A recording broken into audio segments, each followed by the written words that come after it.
importante, esto es un tema que durante mucho tiempo ha traído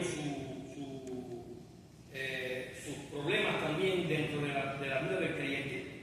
Porque fíjense que dice otra vez, recuerden que la oración del Padre Nuestro en todas las ocasiones usa el plural, ¿verdad? Y en este caso dice, y perdónanos, ¿verdad?, nuestras deudas, y ahora dice, y no nos metas en tentación, hablando siempre del colectivo, del grupo, porque pertenecemos al mismo cuerpo, como el cuerpo tiene diferentes miembros, por lo tanto tiene que hablar en plural, porque todos tenemos una función. No hay nadie, hermano, que en el cuerpo de Cristo sea neutro o inmóvil. Todos tenemos una función, sea una o sea otra. Dios no trae a nadie a su licencia para dejarlo en un stand-by y punto. No, exactamente. Dios repartió como Él quiso para que el cuerpo funcione, como dice la Escritura, unido con las coyunturas y los ligamentos, pueda desarrollarse y pueda crecer hasta el conocimiento pleno. Entonces dice Mateo, en el verso 13, y no nos metas en tentación, mas líbranos del mal. Ahora, este tema, hermano, es problemático. ¿Y qué cosa es problemática? Para usted, ¿qué cosa es un tema problemático? Algo complejo. Algo complejo, polémico, que se necesita tratar, ¿verdad?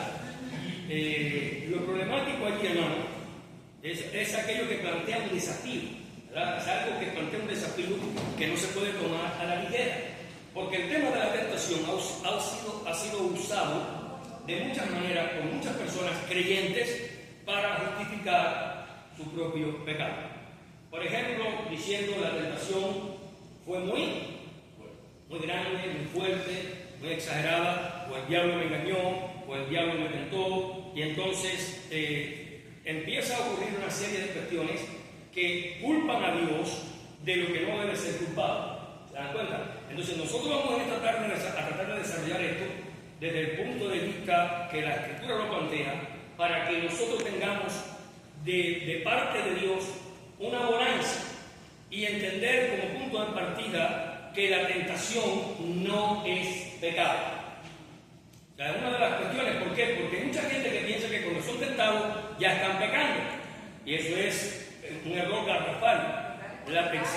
Exactamente, pecar es ejecutar de la tentación que viene a nuestra vida. Ahora, nosotros vamos a estar tomando este punto de vista porque es importante saber que hay dos cosas acá.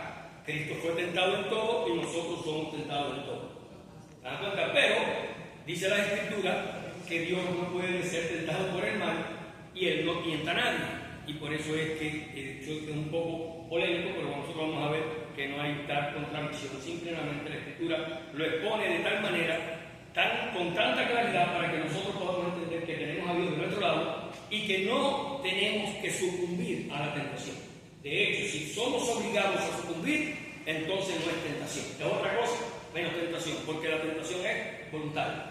Es un deseo que sale de lo profundo de nuestro ser, en este caso, debido a nuestra naturaleza caída, y nosotros entonces somos desafiados, somos inclinados a hacerlo o no hacerlo. La tentación puede tocar la puerta, usted se la abre o no se la abre. Si la abre, pues sabe que pues si la abrimos, ¿verdad?, entramos en problema. Entonces, vamos a entrar un poquito más en el asunto. Ahora, por lo tanto, tenemos que aclarar que la tentación no es pecado, y este pasaje, voy a hacer una pregunta aquí ahora retórica para mí, ¿no? Este pasaje tiene un error de traducción. Escucha el pasaje, hermano, y no nos metas en tentación. Entonces, ¿cómo podemos conjugar aquí? ¿Cómo podemos relacionar si Dios no puede ser tentado por el mal, ni Él tienta a nadie, como el Escritor acaba de decir, y no nos metas en tentación? Hay una aparente contradicción que no es tal, como vamos a tratar de explicarlo, para que nosotros para que no podamos respirar tranquilos, ¿verdad? Porque la Biblia no se contradice en ningún aspecto. A veces hay algunas cuestiones que tienen que ver a la hora de traducir y de escribir, que muchas veces llevan a cierta polémica, pero no es así. Ahora, mire. No, es que la traducción no solamente quiere decir tentación, quiere decir prueba. tentación. Entonces por eso es prueba y tentación es la misma palabra sí, en la Biblia. sí. Nosotros decimos dos sinónimos. Exactamente, por eso el punto allí es el contexto y gracias a Dios pues, hay otras versiones que que vamos a leer aquí, que sea dos por lo menos para tener una idea, que nos ha ayudado, ¿verdad?, a colocar la palabra para nuestra interpretación correctamente, porque puede chocar. La palabra, si Dios no puede tentar a nadie ni puede ser tentado por el mal, entonces ¿cómo va a decir no me metas en tentación? Pero el contexto o la forma del vocabulario es lo que a veces cambia y se arregló en otras versiones para eso mismo, para darle tranquilidad a las personas que a veces empieza la polémica dentro de nuestro cerebro, ¿verdad? O sea, miren esto, vamos a ver. Entonces, ¿qué significa realmente tentación?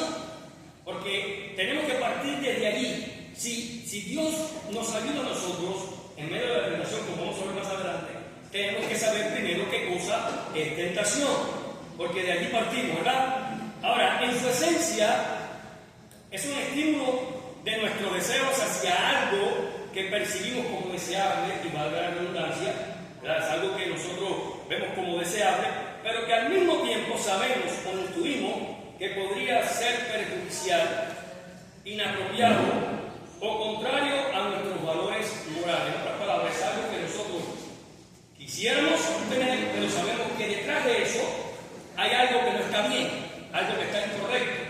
Porque la tentación, hermanos, nunca nos va a inclinar al bien, porque no se inclina al bien. Nosotros hacemos el bien por naturaleza, en el sentido de hacerlo, No tenemos que no tiene que haber una provocación para hacer el bien. ¿Se dan cuenta? Pero la tentación sí, porque la tentación es una inclinación siempre al mal. ¿Verdad? Usted va a dar la definición y allí lo dice la escritura y lo dice el término en griego. Entonces esto es muy importante porque cuando se habla de tentación aquí no se está hablando de la tentación en el español que nosotros recibimos, sino en los términos que son pruebas, no nos metas o no nos dejes caer en pruebas o no nos dejes caer en aflicción. Ya ve cómo cambia el asunto. Entonces, vamos a desarrollar esto porque es muy importante. Ahora, recordando específicamente lo que dice Corintios, todas las cosas me son lícitas, hablando del término de tentación, pero no todo me conviene. Todas las cosas me son lícitas, pero yo no me dejaré dominar de ninguna. Entonces, el punto acá es que la tentación puede tocar nuestras puertas y nosotros somos los responsables de abrírselas. No. Pase usted, señor, la tentación, ¿verdad?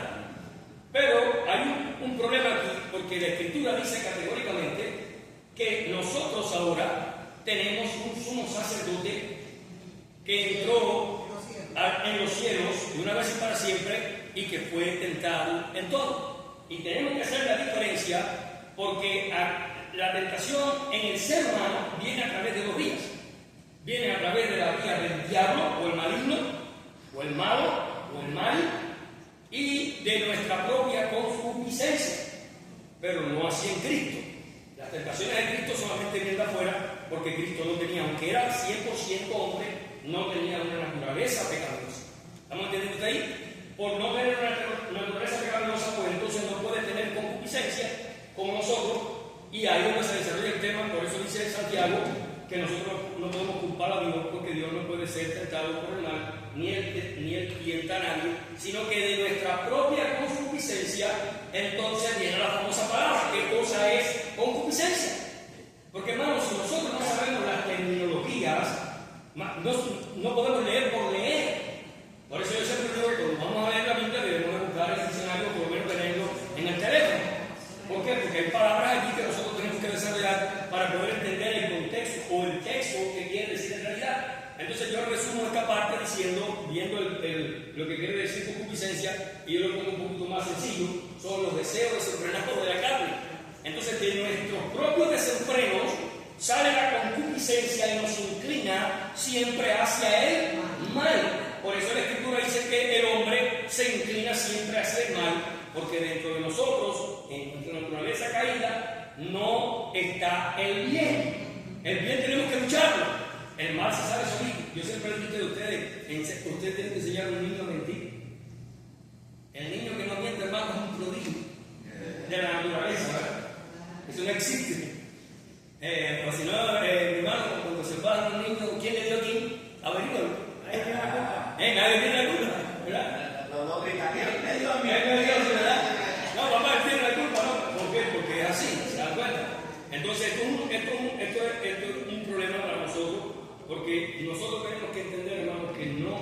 la tentación no es pecado, pero sucumbir a ella sí.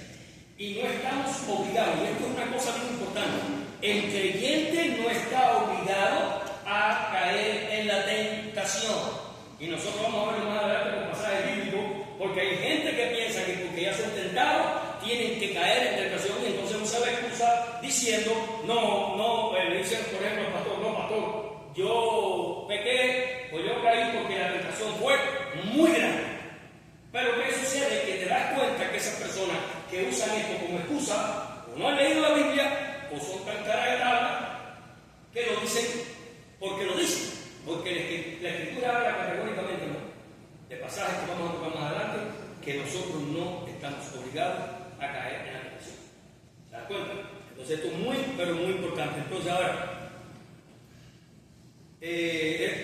aparte de esa inclinación, también es una reacción natural. Nuestro sistema de recompensa se activa, o sea, las cosas que queremos, ¿verdad? Y muchas de las cosas que a veces queremos, a Dios no le agradan. ¿Verdad que sí? A veces no le agrada, hay cosas que queremos que a Dios no le agrada. Se activan ciertos estímulos como comida, confort, sexo, poder, reconocimiento, ¿verdad? Placeres, etc. Y entonces, en vez de pararnos firmes y cerrarle la puerta a la tentación, se la dejamos abierta de par en par entre nuestras vidas, entonces sucumbimos a estos deseos y entonces cometemos pecado. ¿Se dan cuenta? Pero no podemos usar eso como una excusa delante de Dios para decir que nosotros fuimos tentados de una manera exagerada o que el diablo era tan grande. Eso es otro problema que nosotros vamos a ver más adelante, que han endiosado al diablo a tal punto que el diablo es Dios todopoderoso. ¿Se dan cuenta? Y aquí el único todopoderoso se llama Jesucristo. ¿Se dan cuenta? Los demás tienen poderes, sí, pero poderes limitados. Y de hecho la Escritura dice que el diablo está debajo de nuestros pies. Lo que pasa es que a veces lo dejamos ahí. Le sacamos el pie de encima, nos acomodamos pensando que no hay problema y perdemos esa parte de la bendición de que Él permanezca allí. ¿Se dan cuenta? Bien atado. Bien atado. Entonces esto es muy importante. Ahora fíjense. El verbo significa en realidad, el verbo griego, lo que es la palabra tentación, es introducir o hacer entrar. Ese es el concepto claro. Ya dijimos que la palabra tentación puede significar, además de tentación, prueba o aflicción. Entonces, ¿qué es lo que lo modifica? ¿Qué es lo que modifica la palabra? El contexto o la forma de expresión. ¿Se dan cuenta? En este caso, podemos cambiar la palabra como son un sinónimo para que no suene en el contexto, para que no choque con lo que dice Santiago. Podemos cambiar la palabra tentación por aflicción o por prueba. ¿Se dan cuenta? Entonces ya es más legible el texto para nosotros, porque recuerden, hermano, que cuando nosotros lo que tenemos son versiones, no traducciones. Y versión es una cosa y traducción es otra. Traducción es lo que se vuelca del texto original, ¿entiendes? Y aún así se pierde mucha de la intencionalidad del escritor por las palabras que hay aquí que no se pueden acomodar a los idiomas. Por ejemplo, usted sabe que aquí se maneja el inglés y el español, en lo que más se maneja. Cuando usted traduce una palabra, yo no soy experto en esto, pero es lo que dicen los expertos. Cuando usted traduce una palabra del inglés al español, una palabra no, un conjunto de palabras se pierde un poco de la intencionalidad, porque hay palabras que en español no existen y palabras que en inglés no existen. Son parecidas, pero no son las mismas. Entonces, el traductor tiene que acomodar para que la idea salga completa, porque si no estamos perdidos. Usted no ha visto cuando hay traductores que son fieles. Hay palabras que no saben, tienen que cambiarlas porque no están. Y nosotros usamos también palabras del inglés en nuestro idioma. Entonces, tenemos que tener mucho cuidado con eso para poder entender bien con claridad lo que quiere decir la Escritura. Entonces, mire, veamos por ejemplo, una de las versiones que yo saqué acá, Mateo 6, verso 13, dice, no nos exponga a la tentación, sino líbranos del maligno. Y de hecho, la palabra líbranos del mal se puede traducir igual, líbranos del mal o líbranos del maligno. ¿Se dan cuenta? Esas dos palabras se pueden poner allí de una forma bien concreta para poder entender con la totalidad. Por ejemplo, otra versión dice, y no nos dejes caer en tentación. ¿Ve la diferencia? Sino líbranos del mal, porque tú eres el Rey de la gloria por los siglos de los siglos. Amén. Ahora, fíjense, tenemos que entender, miren lo que dice Mateo capítulo 4, verso 3. Dice, porque recordemos, hermano, que el diablo no solamente es el diablo, es el tentador, es el que tienta. O sea, ¿sí? Yo también estaba pensando que ahora, porque dice que no nos metas en la tentación, y se está refiriendo también al reinado de Cristo, porque eres el dueño de nuestra vida. Y para que Satanás venga a hacer algo en contra nuestra, él da la autorización. ¿No? Claro, pero nosotros más adelante vamos a ver eso. Porque por eso decía que el hombre llamado cristiano no está obligado a caer en tentación, es una excusa barata. La persona que sucumbe a la tentación y pone como excusa esto de que fue muy grande y que el diablo lo tentó, eso es una excusa barata. Decía un pastor que una vez que tenía un hombre en la iglesia, dice que aquello parecía un ángel cantando. El hombre dice que cuando ese hombre cantaba, aquello era impresionante. Y un día dice que ya no dejaba a la iglesia, hablar con él, ¿no? Pues callado. No, pastor, cometió un tema y él todo desbaratado. Entonces dice, no, porque usted sabe que el diablo, el pastor le dijo, sácame ese señor y este cosito. Le digo, no, pastor, ¿usted no cree en el diablo? Dice que yo creo en el diablo, aquí no es relevante. ¿Quién fue el que cometió la vergüenza? ¿Usted o el diablo? O sea, dice, no, yo, si usted sea hombre, asuma la responsabilidad. ¿Se dan cuenta? Ya lo he hecho esto. Porque ese es el problema, que le echamos la culpa al diablo, le echamos la culpa a la tentación y no asumimos la responsabilidad de nuestras propias consecuencias. O sea, nuestro propio error. Porque también el Señor da la salida de Exactamente, la tentación. exacto. Y nosotros es un versículo que vamos a tratar más adelante para que nos demos cuenta que no estamos obligados. No está obligado el ser humano a sucumbir a la tentación, y eso es muy importante, hermano. Porque hay gente que piensa que cuando son tentados, ya pecaron. Y la Escritura dice categóricamente que Cristo fue tentado en todo, de acuerdo a nuestra semejanza, pero sin pecado. O sea, él no pecó, por lo cual dice que es poderoso para socorrer a los que son tentados. Por lo cual el hombre no está obligado a pecar, debido a una tentación, sea externa por el diablo o sea interna de nuestras propias concupiscencias y de esos deseos desenfrenados que en determinados momentos el hombre viejo no recuerda y quiere salir a flote. Entonces vamos a seguir adelante. Miren, ahora en esta parte de la enseñanza nos deja ver con claridad el cuidado. Disculpen, vamos a leer el texto. Y vino a él el tentador y dijo, en Mateo capítulo 4, verso 3, dice, y vino a él el tentador y le dijo, si eres hijo de Dios, recordemos la transmisión de Cristo del desierto, si eres hijo de Dios, di que estas piedras se conviertan en pan. ¿Quién fue el que vino a Cristo? El tentador, el diablo. ¿De acuerdo? Pero en este caso la palabra lo resume como tentador. Ahora en esta parte de la enseñanza nos va a ver con claridad el cuidado de Dios y su protección aún desde el Antiguo Testamento. Hermano, el Antiguo Testamento está lleno de promesas. De hecho, desde que el hombre peca, ahí en Génesis capítulo 3, verso 15, se da la primera promesa mesiánica. Ya Dios empezó a tratar para que el hombre entendiera que había un plan de redención. Y usted ve todo el Antiguo Testamento, las promesas y promesas de cómo Dios puede guardar o tiene la capacidad de guardar a sus hijos. ¿Se dan cuenta? Por ejemplo, yo saqué solamente un pasaje por cuestiones de tiempo, pero usted sabe que está lleno completamente del Antiguo Testamento de promesas. En el Salmo 91, un salmo que conocemos prácticamente de memoria, por eso fue que escogí este texto, 91:3 dice, el que habita al abrigo del Altísimo morará a la sombra del Omnipotente, ¿verdad? Pero el verso 3 dice, Él te librará del brazo del cazador y de la peste destructora. O sea, si Dios nos libra de estas cosas, nosotros no estamos obligados a sucumbir en la tentación. Cuando nosotros cedemos, no podemos culpar a Dios, de ninguna manera. De hecho, eso fue lo que hizo Eva. Al final, en el huerto de Edén, lo que ocurrió fue que el culpable terminó siendo Dios para ellos. ¿Se dan cuenta? No, la serpiente le engañó, ¿verdad? Y cuando le fueron a reclamar al hombre, que era la cabeza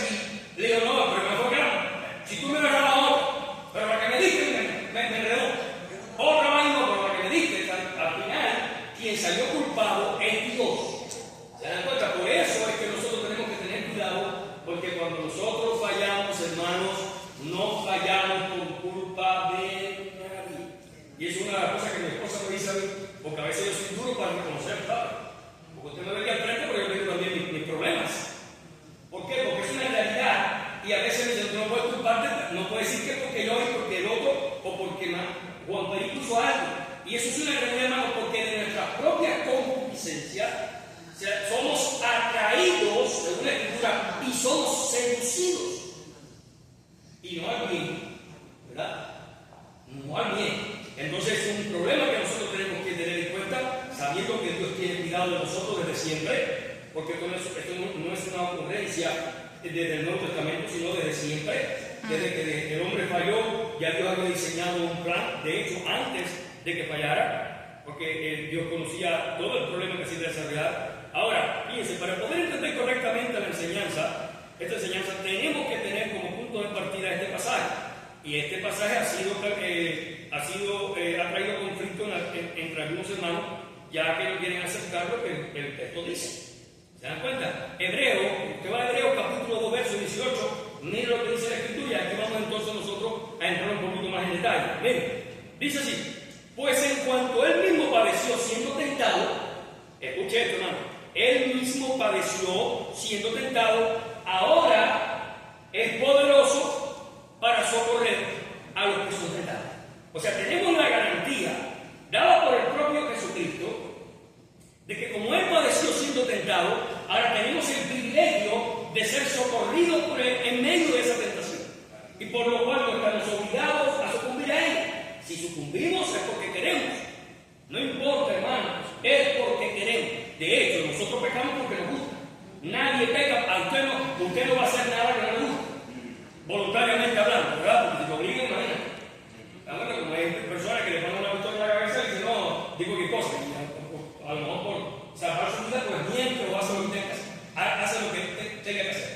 Pero cuando se habla de tentación, se habla en realidad del problema que esto implica, porque tenemos a un defensor que pasó por todo lo que hemos pasado nosotros y ahora él es poderoso para socorrernos. O sea que por encima de él no hay nadie.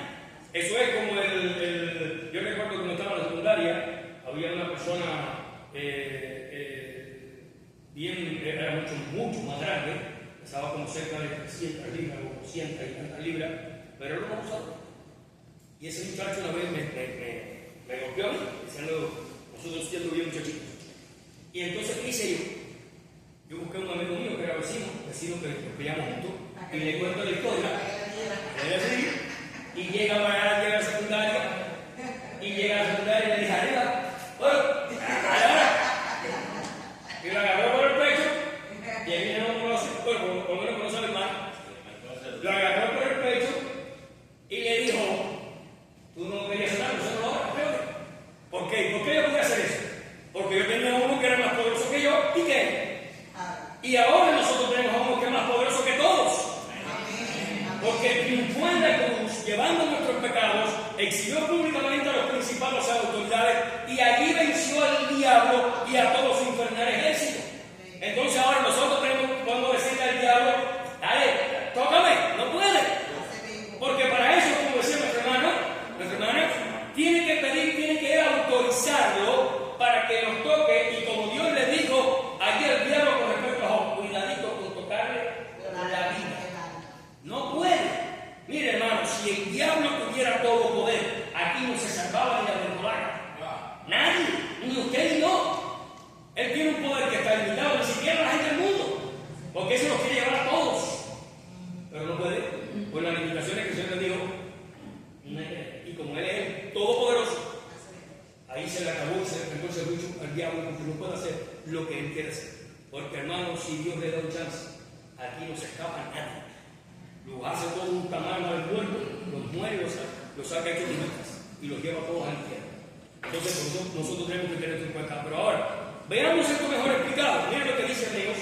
El mismo escritor de Hebreos dice así, en el capítulo 4, verso 16, del 14 al 16. Y esto me encanta.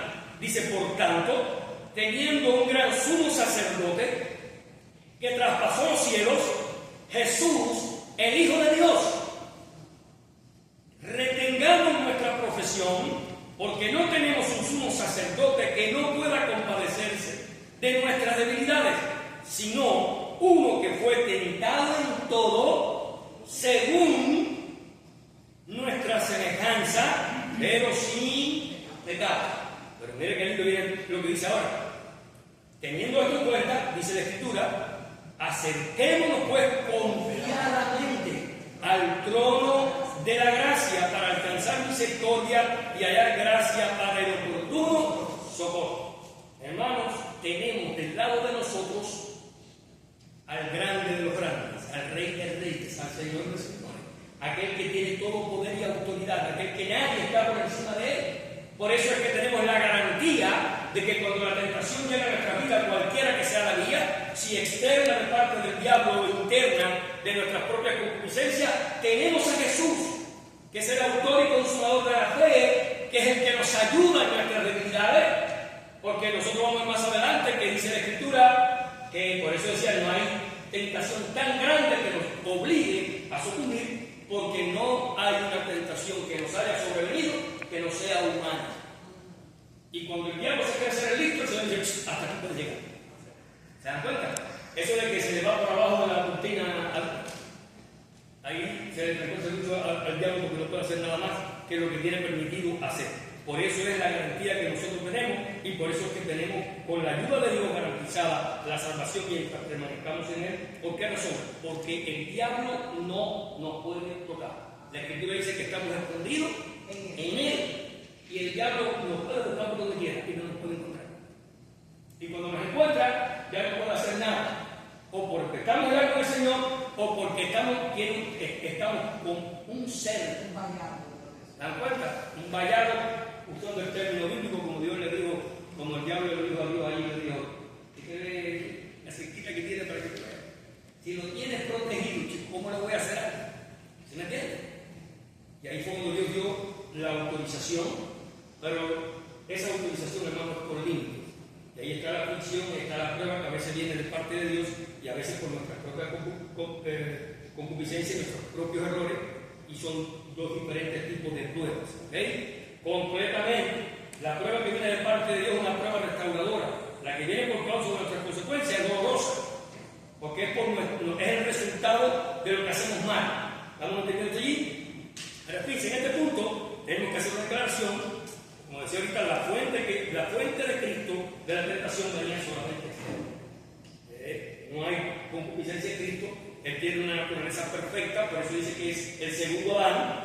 El primer Adán cayó, el segundo Adán restaura lo que se destruyó con el primer Adán ahí en la perfección, en la creación de Dios, cuando él decidió rebelarse contra Dios y pecar y desobedecer el mandato de Dios. Y eso me llama la atención, hermano, porque en ningún momento Dios puso allí trampa que no se cayera. Él cayó porque quiso. Fíjense que por eso fue atraído y seducido. Y allí podemos escuchar las palabras, ¿verdad?, de Dios, digo, de Eva y el diablo, ¿no? Con que Dios ha dicho, ¿verdad? Y nosotros somos más inteligentes, nos creemos muchas veces más inteligentes que Dios. O sea, así nos lo explica Santiago. Dice así, Santiago 1, 13 al 14, cuando alguno es tentado, fíjense, no diga que es tentado de parte de Dios, porque Dios no puede ser tentado por el mal, ni él tienta a nadie, sino que de cada uno, sino que cada uno es tentado cuando de su propia concupiscencia es atraído y seducido, y caemos en lo que no tenemos que caer. Por eso, hermano, miren, hay cristianos que viven coqueteando con el pecado. No, yo sé hasta dónde llego. Y yo le digo, yo he tenido conversaciones con hermanos con respecto, por ejemplo, a noviazgo. No, yo sé hasta dónde llego. Yo sé también hasta dónde llega. Hasta la cama. No sé cómo qué decir. Porque con el diablo no se juega, hermano. Con el pecado no se coquetea. El pecado va por tu vida a destruirte. Entonces, si estamos coqueteando con el pecado, eso es como que viene la tentación toca la puerta y se la dejamos entreabierta, con dos objetivos, una con que la gente piense que está cerrada y va a caer para que se cuele, porque nosotros pecamos, y vuelvo a repetir, hermano, no porque se nos obliga, porque el pecado es voluntario. ¿Sí? Hay un dicho que dice que si no quieres comprar al diablo, no le pidas la vidriera. Exactamente. El otro que dice que no quiera ruido, que no me como seco, o el que cuando el río suena, como que quiera trae. Entonces nosotros tenemos que tener esto en cuenta. Y es muy importante, hermano, no tenemos que ceder a la tentación. La puerta tiene que estar completamente cerrada. En el momento que usted deja una endijita por ahí se cuela y el coquetear con el pecado termina en un embarazo no deseado, en un matrimonio roto, porque hay un gran porcentaje de jóvenes que entran en pecado antes de casarse que no terminan la historia. No terminan la historia porque eso tiene repercusiones serias y lo dice la Escritura. Ahora, veamos un ejemplo personal. En Gálatas capítulo 6, verso 1 dice así: hermanos, recuerden tú un pasaje que yo voy a leer ahora, que lo leímos lo citamos en la clase pasada y lo explicamos, pero tiene una parte que nos ocupa en esta hora y por eso lo voy a volver a citar. Gálatas capítulo 6 dice: hermanos, si alguno fuere sorprendido en alguna falta, vosotros que sois espirituales, restaurarle con espíritu de mansedumbre. Recuerden esa parte que yo hablé del término médico que era llevar el hueso desfigurado, moverlo al lugar, ¿verdad? ¿Pero por qué? Pues mira la consecuencia que tiene esto, hermano. Cuando nosotros no somos capaces de restaurar con espíritu de mansedumbre, porque hay gente que lo que tiene es un látigo o un sabio, te pecó y van por tu cabeza. Y dice la Escritura que lo hagamos con espíritu de mansedumbre, porque nosotros también podemos ser tentados. Y entonces lo que estábamos criticando, terminamos haciéndolo. Y eso es un problema, y es lo que dice Gálatas, Pablo escribiendo a los Gálatas, considerándote a ti mismo, no sea que tú también seas tentado. Ahora, podemos ver cómo se nos advierte, ya que nosotros podemos caer en lo mismo que criticamos. Romanos capítulo 2, verso 1, por lo cual eres inexcusable, hombre, quien quiera que seas tú que juzgas, pues en lo que juzgas a otro, te condenas a ti mismo, porque tú que juzgas haces lo mismo. ¿Se dan cuenta el llamado a la restauración con amor y con misericordia? Porque hoy usted puede creer que está en las nubes espiritualmente hablando, y mañana cuando le dé un daño al hígado, porque las pruebas van a venir, no es cuando, aquí no se trata que si bien, no es cuándo. Es el tiempo. La única diferencia que hay, porque puede haber entre una prueba que usted tiene y la que yo puedo tener, es cuestión de tiempo. Porque dice la Escritura que vamos a ser probados como el oro al fuego, sí o sí. Pero tenemos que decir como Pedro. Entonces no nos podemos sorprender del fuego de prueba que ha venido a nuestra vida como si una cosa extraña os aconteciese. ¿Por qué? Porque nosotros estamos siendo persuadidos a través de la Escritura para que estemos preparados de que las pruebas van a llegar sí o sí. ¿Usted sabe por qué nos sorprendemos? Porque cuando no leemos la Escritura, estamos fuera del conocimiento y cuando llega la prueba, ¿de dónde vino esto? No estamos preparados.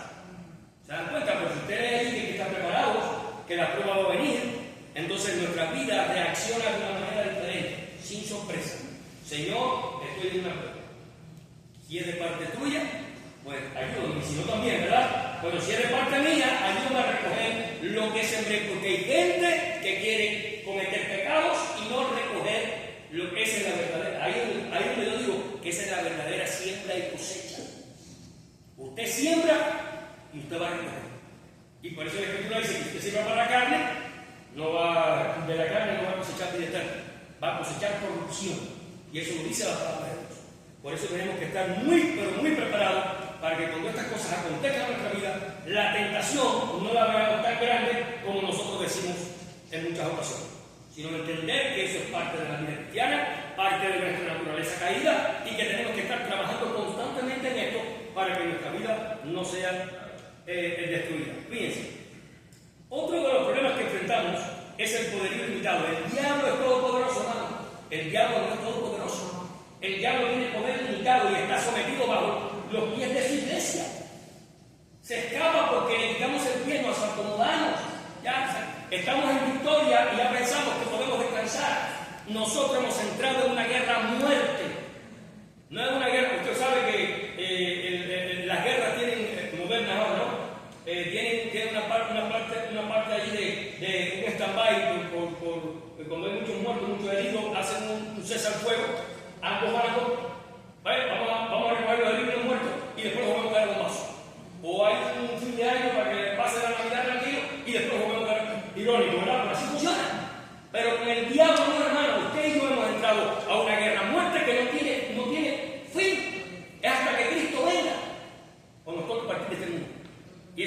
manera, Él no tiene, es un cuartel, no nos va a perdonar.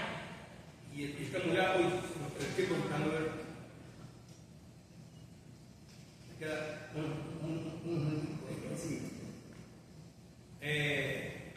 ok, dice. Te queda Nada, otro. Ok, dice Santiago, hablando del diablo. 4:7. Santiago 4:7. Someteos pues a Dios, resistir al diablo y él huirá de vosotros. No hay una fórmula mágica, hermano, de gente que piensa que hay que hacer. Resiste al diablo con la ayuda de Dios, con las armas que Dios nos da, y el diablo tiene que salir chancleteando y tiene que hacer la fila del desempleo. Porque no tiene lugar en tu vida ni en la mía. En el momento que abrimos la puerta, usted sabe. Segunda de Pedro 2:9 dice: sabe el Señor librar de tentación a los piadosos. Él es poderoso y también sabe librarnos de tentación y reservar a los injustos para ser castigados el día del juicio. La tentación puede verse como una prueba del carácter, un momento para elegir entre lo que apetece y lo que conviene o es correcto. ¿Se dan cuenta? Cuando viene la tentación, puede ser que nuestro carácter pueda ser probado y nos sirve de ayuda. Y por eso, primero los Corintios, capítulo 10, verso 13, dice así: no os hablo, que lo que decía mi hermana, no os ha sobrevenido ninguna tentación que sea humana. Hermano, no hay tentación fuera del planeta Tierra. Lo que nosotros pasamos, eso no es una cosa extraordinaria, en el sentido que nosotros no podamos con ella. Pero fiel es Dios, que no dejará ser tentado más de lo que nosotros podamos resistir. Y encima de eso dice, y juntamente con la tentación, nos da la salida para que podamos soportar. Por eso el creyente no está obligado a sucumbir. Dicho esto, podemos ver la profundidad que tienen estas palabras, las cuales no las podemos encontrar en ningún otro lugar que no sea en su libro sagrado, las Escrituras. Esas palabras de confort, de bendición, no existen en otro lugar, hermano. En la palabra de Dios. Usted quiere ver, allí está. Lea, búsquelo, investigue. No se quede en su casa sin leer la Escritura. Entonces, ¿qué podemos hacer? Porque hay algo que podemos hacer para no estar todo el tiempo sin cuidado. Bueno, pues tampoco hay una fórmula más. Dice la Escritura, hablando acerca de cuando Jesús se separó allí con Juan, Pedro, con aquellos discípulos, en Mateo capítulo 26, verso 41, verá y orar. Y orar para que no entre en tentación. ¿Qué tenemos que hacer? Dos cosas: velar y orar. ¿Por qué? Porque cuando usted vea, hermano, usted está preparado. Entonces, esto es muy importante porque también Corintios, 2 Corintios capítulo verso 11, dice: para que Satanás no gane ventaja alguna sobre vosotros, pues no ignoramos sus imaginaciones. Hermano, nosotros muchas veces, sabiendo lo que el diablo hace con nuestra vida, nosotros ignoramos su imaginación. Y el apóstol Pablo, cuando le escribe a los Corintios, dice: ustedes saben cómo el diablo opera, por lo cual no se dejen engañar. Y si nos engaña, es porque nosotros sucumbimos. Y vamos a terminar por acá entonces. Entonces, a pesar de nuestra debilidad de la tentación, es una clara advertencia para nosotros, ya que nos permite permanecer alertas, aunque la tentación no es un pecado, puede ser la antesala del mundo. Ahora, si no tenemos cuidado, podemos caer. El recordar las promesas de Dios acerca del cuidado que tiene sobre nosotros nos ayuda a comprender que no estamos solos y que tenemos las herramientas entregadas por Él para defendernos de los ataques del maligno o del diablo. También reconociendo que nos dará la salida para poder soportarlo. Y termino con el texto de 1 Corintios. No os ha venido ninguna tentación que no sea humana, pero fiel es Dios, que no os dejará ser tentado más de lo que podéis resistir, sino que dará también juntamente con la tentación la salida para soportarla. Y se sella, hermano, el ciclo de la tentación. Usted y yo no estamos obligados a pecar. ¿Se dan cuenta? Porque tenemos de parte de Dios una serie de herramientas y la promesa de que Él también pasó por lo que hemos pasado nosotros para poder ser socorridos en los momentos más difíciles de nuestra vida. Que Dios nos bendiga en esta tarde y que podamos entender eso. Así que vamos a pedir oración de